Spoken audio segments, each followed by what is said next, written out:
India market invest মাইন্ডসেটে আপনাদের স্বাগত। যা চ্যানেল নতুন এসেছেন তাদেরকে হলো প্লিজ চ্যানেলটাকে সাবস্ক্রাইব করবেন, লাইক করবেন, বেল আইকনটা প্রেস করবেন, তার সাথে অল বাটনটা প্রেস করবেন, নোটিফিকেশন সঙ্গে সঙ্গে আপনাদের কাছে গিয়ে পৌঁছাবে। এই উইকের আজকে হচ্ছে লাস্ট দিন। তো লাস্ট দিন দেখলে দেখাবে আজকের দিনে মার্কেটের মধ্যে কিন্তু একটা প্রফিট বুকিং দেখা যাচ্ছে। কিছু কারণও আছে এরকম প্রফিট বুকিং হওয়ার পিছনে। তো দেখলে দেখা যাবে আজকের দিনে নিফটি 0.66% একটা ডাউনসাইড মুভমেন্ট দেখিয়েছে। ওপেনিং তো গ্যাপ আপ হয়েছিল, সেখান থেকে কিন্তু শার্পলি বিকওয়ালি দেখা গেছে, তাই নিফটি নিচের দিকে এসছে। তো এখন প্রশ্ন হচ্ছে কি এমন খারাপ নিউজ পাওয়া যাচ্ছে যেখানে নিফটি এরকমভাবে নিচে আসছে? তো সেটা কি বোঝার চেষ্টা করব। তো চলুন যাওয়া যাক। যখনই স্যার মার্কেট পড়ে না, তখনই কিন্তু অ্যাট ফার্স্ট সবার আগে নজর কোথায় যায়? ওয়ার্ল্ড মার্কেটের দিকে। যদি ওয়ার্ল্ড মার্কেট নেগেটিভ থাকে তাহলে কিন্তু বোঝা যায় যে যা প্রবলেমটা আসছে সেটা ওয়ার্ল্ড মার্কেট থেকে আসছে, আর নয়তো ইন্টারনালি। তো দেখলে দেখা যাবে, দেখুন ইউরোপের মার্কেট যেটা ওপেন হয়ে গেছে সেটা কিন্তু পজিটিভ চলছে। প্রায় প্রতি কটা ইন্ডেক্স কিন্তু ইউরোপের পজিটিভই চলছে। জাপানকে দেখলে দেখা যাবে জাপান হালকা নেগেটিভ ক্লোজ দিয়েছে, কিন্তু অস্ট্রেলিয়া 1%-এর ওপরে, প্রায় 1.5%-এর কাছাকাছি, এবং চায়নার মার্কেটকেও দেখলে দেখা যাবে পজিটিভই চলছে। তো গ্লোবালি কোনো রকম কোনো খারাপ নিউজ পাওয়া যাচ্ছে না, যার জন্যে ওয়ার্ল্ড মার্কেট ঠিকঠাক পারফরমেন্স দেখাচ্ছে। স্যার ওয়ার্ল্ড মার্কেটের সঙ্গে সঙ্গে কিন্তু অবশ্যই ডাউকেও একটু দেখে নেওয়া উচিত, যেটা আমাদের মার্কেটের সাথে চলে, ডাউয়ের কি ফিউচার। তো দেখলে দেখা যাবে সেটাও কিন্তু পজিটিভ চলছে। তাহলে গ্লোবালের থেকে কোনো খারাপ নিউজ কিন্তু পাওয়া যাচ্ছে না, যার জন্য আমাদের মার্কেট পড়ছে। আমাদের মার্কেট পড়ছে কেন? ইন্টারনালি কারণে। স্যার মার্কেটের সবচেয়ে বেশি ওয়েটেজ কার বেশি? Financial service. ফাইন্যান্সিয়াল সার্ভিসের মধ্যে ব্যাংক, এনবিএফসি এসব কিন্তু চলে আসে। তো তারপরেই রয়েছে কি? তারপরে রয়েছে আইটি, এবং তারপরে রয়েছে অয়েল এবং গ্যাস সেগমেন্ট। তো এই ফাইন্যান্সিয়াল সার্ভিসের মধ্যে সবচেয়ে বেশি ওয়েটেজ কার রয়েছে? এইচডিএফসি ব্যাংক, আইসিআইসিআই ব্যাংকের। বা স্যার বলতে পারেন যে প্রথম 10টা যে কোম্পানি আছে না নিফটি 50-র মধ্যে, তার মধ্যে কিন্তু এইচডিএফসি, আইসিআইসিআই তো আছেই, তার সাথে কিন্তু এক্সেসও রয়েছে, স্টেট ব্যাংক অফ ইন্ডিয়াও রয়েছে। তো স্যার ব্যাংক নিফটিকে দেখলে দেখা যাবে যার ওয়েটেজ সবচেয়ে বেশি নিফটি 50-তে, তো সেইটা 1%-এর কাছাকাছি কিন্তু ডাউনসাইড মুভমেন্ট দেখা যায়, বা প্রায় 1% বলতে পারেন। তো স্যার নিফটি 50-কে নিচে নামানোর মেন যদি বলেন কারণ কি? কারণ হচ্ছে যে ব্যাংক নিফটি বা নিফটি ফাইন্যান্সিয়াল সার্ভিস, সেটা আজকের দিনে কিন্তু অনেকটা উইক, যার ওয়েটেজ সবচেয়ে বেশি, এটা একটু আগে আমরা দেখলাম। এই ব্যাংক নিফটি বা নিফটির মধ্যে, বা বলতে পারেন যে নিফটি ফাইন্যান্সিয়াল সার্ভিসের মধ্যে এক্সিস ব্যাংকের ওয়েটেজও কিন্তু অনেকটাই। তো এক্সিস ব্যাংক, যেই ব্যাংকটার মার্কেট ক্যাপ কত 3.5 লাখ কারোর, তো সেই ব্যাংকটা আজকের দিনে দেখলে দেখাবে প্রায় 5% মতন একটা ডাউনসাইড মুভমেন্ট দেখাচ্ছে। একটা লার্জ ক্যাপ ক্যাটাগরির কোম্পানি, নিফটি 50 বা সেন্সেক্সের পার্ট, সেই কোম্পানিটা 5% মতন ডাউন। তো এই এক্সিস ব্যাংকে কিন্তু বলতে পারেন যে ব্যাংক নিফটির মুড খারাপ করেছে, তার সাথে সাথে ব্যাংক নিফটি বা নিফটি ফাইন্যান্সিয়াল সার্ভিস নিফটির মুড খারাপ করেছে। শুধু এক্সিস ব্যাংক নয়, তার সাথে আরও কিছু যুক্ত আছে। তো অ্যাট ফার্স্ট আমরা জেনে নিই যে এক্সিস ব্যাংক হঠাৎ করে এরকম কেন পড়ছে।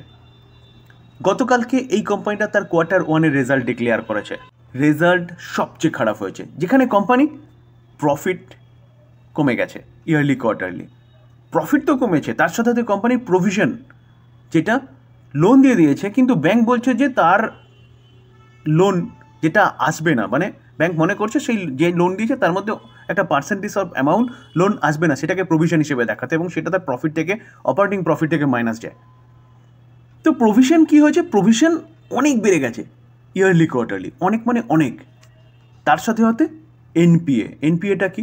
প্রভিশন জমতে জমতে এনপিএ হয়, যেই NPA means non performing asset, যেই অ্যাসেটটা কোনো পারফর্মই করে না, যেখান থেকে কোনো আউটকামই আসে না, সেটাও কিন্তু বেড়েছে। তাহলে প্রফিট কমেছে, প্রভিশন বেড়েছে, এনপিএ বেড়েছে, সবকটা জিনিস খারাপ হয়েছে, যার জন্যে আজকের দিনে ব্যাংকটা 5% মতন একটা ডাউনসাইড মুভমেন্ট দেখাচ্ছে।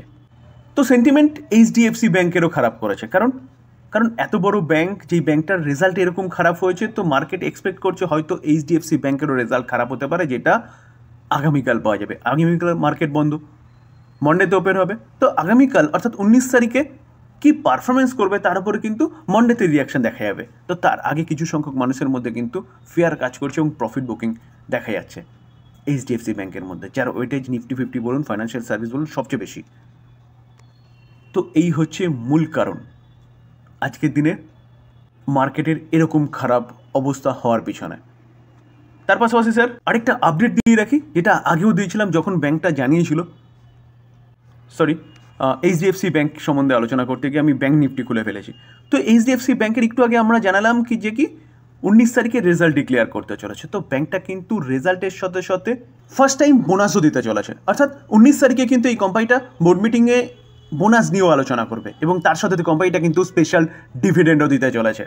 তো যারা এই কোম্পানিটা হোল্ড করছেন তাদের জন্য কিন্তু একটা ব্যাপক বড় নিউজ এই নিউজটা, যে কোম্পানি Q1-এর রেজাল্ট দেবে, তার সাথে সাথে বোনাস দেবে এবং তার সাথে সাথে ডিভিডেন্ড দেবে। স্যার যেরকমভাবে আমরা দেখলাম যে এক্সিস ব্যাংকের রেজাল্ট খারাপ হয়েছে বলে ব্যাংক নিফটির অবস্থা খারাপ, এবং ব্যাংক নিফটি কিন্তু অনেকটা নিচে এসছে বা ফাইন্যান্সিয়াল সার্ভিস নিচে এসছে। ঠিক তার উল্টো দিকে দেখলে দেখা যাবে উইপ্রো, যেখানে আইটি সেক্টরে যতগুলো কোম্পানি আমরা দেখেছি, এই সেলটেক বলুন বা টিসিএস বলুন, এখনও ইনফোসিস রেজাল্ট ডিক্লেয়ার করেনি, তো তাদের রেজাল্ট খারাপ হয়েছে, মার্কেট ব্যাপকভাবে কারেকশান হয়েছে, বা বলতে পারেন আইটি ইন্ডেক্স ব্যাপকভাবে কারেকশান হয়েছে।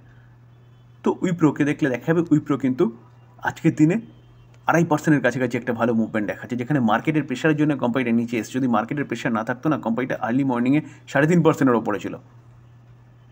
তো উইপ্রো গতকাল রেজাল্ট ডিক্লেয়ার করেছে। আইটি সেক্টরের কোম্পানিগুলোর মধ্যে উইপ্রো যথেষ্ট ভালো রেজাল্ট করেছে। তো রেজাল্ট ভালো করেছে বলেই কোম্পানিটা কিন্তু আজকের দিনে এতটা ভালো মুভমেন্ট প্রেজেন্ট করছে, এবং আইটি ইন্ডেক্স বা আইটি কোম্পানিগুলোকেও ধরে রাখার একটা কাজ করছে।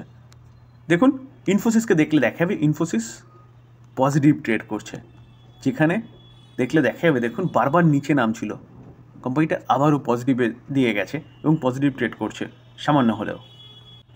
HCL টেককেও দেখলে দেখা যাবে মার্কেট পড়েছে, মার্কেটের সাথে সাথে কোম্পানিটাও নিচে এসছে, তারপরে কোম্পানিটার মধ্যে একটা কামব্যাক দেখা গেছে। কেন দেখা গেছে? দেখা যাওয়ার পিছনে মেন কারণ যদি হয় তাহলে কিন্তু বলতে পারেন উইপ্রোর রেজাল্ট, যেখানে একটু আগে যেটা বলছিলাম যে এক্সিস ব্যাংক ব্যাংক নিফটি বা ব্যাংক ফাইন্যান্সিয়াল সার্ভিসকে কী করেছে, নিচে নামিয়েছে, সেরকমভাবে উইপ্রো কিন্তু সাপোর্ট দিচ্ছে আইটি ইন্ডেক্সটাকে ধরে রাখার জন্য, কারণ উইপ্রোর রেজাল্ট যথেষ্ট ভালো হয়েছে আইটি সেক্টরের কোম্পানিগুলোর থেকে, অন্য কোম্পানিগুলোর থেকে। স্যার ইউএসের প্রেসিডেন্ট ডোনাল্ড ট্রাম্প যখন থেকে এসছে তখন থেকেই কিন্তু ট্যারিফ খেলা খেলছে। ফার্স্টে ফেব্রুয়ারিতে যখনই তিনি কার্যভার সামলালেন, এবং তারপরেই কিন্তু আস্তে আস্তে তিনি কী করছেন, জানুয়ারিতে কার্যভার সামলেছিল, তারপরে তিনি ট্যারিফ লাগাবে, এপ্রিলে ট্যারিফ লাগালো, সেটাকে 90 ডেজের জন্য পজও করলো, করার পরে আবারও কিন্তু ট্যারিফ খেলা খেলছে, এবং ট্যারিফ বিভিন্ন দেশের ওপর অলরেডি আরোপ করেছে। যদিও ভারতের ওপর এখনও তেমন কোনো ক্লিয়ার ইন্ডিকেশন পাইনি বা দেয়নি, তো ভারতের সঙ্গে কিন্তু কন্টিনিউয়াসলি কথাবার্তা চলছে ইউএসের সাথে। গতকালকেও ডোনাল্ড ট্রাম্পের কাছ থেকে কিন্তু ইন্ডিয়া এবং ইউএসের ট্রেড ডিল সম্বন্ধে আরেকটা সংবাদ পাওয়া গেছে। কীরকম? Donald Trump says India and US very close to finalise trade deal, অর্থাৎ যে কোনো সময় কিন্তু আসতে পারে, কারণ এই যে ট্যারিফ যা কিছু বলুন সেগুলো কার্যকরী করেছে 1 আগস্ট থেকে। তো 1 আগস্ট কিন্তু বেশি দেরি নয় বা বেশি দূর নয়, তো সেই জায়গায় দাঁড়িয়ে এর মধ্যেও কিন্তু বলতে পারেন যে খুব তাড়াতাড়ি বা এই উইকেন্ডেই হয়তো ইন্ডিয়া এবং ইউএসের ট্রেড ডিল ফাইনালাইজড হতে পারে এবং পাবলিকলি আমরাও জানতে পারি। দেখুন নিউজটা কবেকার, 17 জুলাই, এবং Washington and Delhi are very close to finalise trade deal, US president Donald Trump said. যে ট্রেড ডিল থেকে কি আউটকাম পাওয়া যাবে তার উপরেই কিন্তু আগামী দিনের ইকোনমি কীভাবে চলবে সেটা ডিপেন্ড করছে। স্যার এটাও কিন্তু একটা কারণ হতে পারে মার্কেট নিচে আসার পেছনে, যেখানে যে কোনো মুহূর্তে যা কিছু কিন্তু আমরা জানতে পারি, অর্থাৎ নিউজ পেতে পারি ট্রেড ডিল নিয়ে, যে কোনো মুহূর্তে সেই নিউজটা কিন্তু আসতে পারে। তো এর জন্যে যেসব মানুষ প্রফিটে রয়েছে তারা কিন্তু প্রফিট বুকিং করছে এবং মার্কেটে প্রেশার দেখা যাচ্ছে এবং মার্কেট নিচে আসছে। স্যার ডিসক্লেমার দিরাতে এই ভিডিওতে যেসব কোম্পানিগুলো নিয়ে আলোচনা করলাম সেসব কোম্পানিগুলো সম্বন্ধে নিউজ পাওয়া যাচ্ছে, বা টোটাল যা কিছু আলোচনা করলাম সব কিছু নিউজটা আপনাদের সামনে তুলে ধরার চেষ্টা করলাম। তো টোটালটাই লার্নিং পারপাস। বাই করবেন, নিজে ভালো মতন অ্যানালাইসিস করবেন, তারপরে বাই করবেন, বা আপনি আপনার ফাইন্যান্সিয়াল অ্যাডভাইজারের সাথে কথা বলে নিয়ে তারপরে বাই করবেন। থ্যাংক ইউ, ভালো থাকবেন।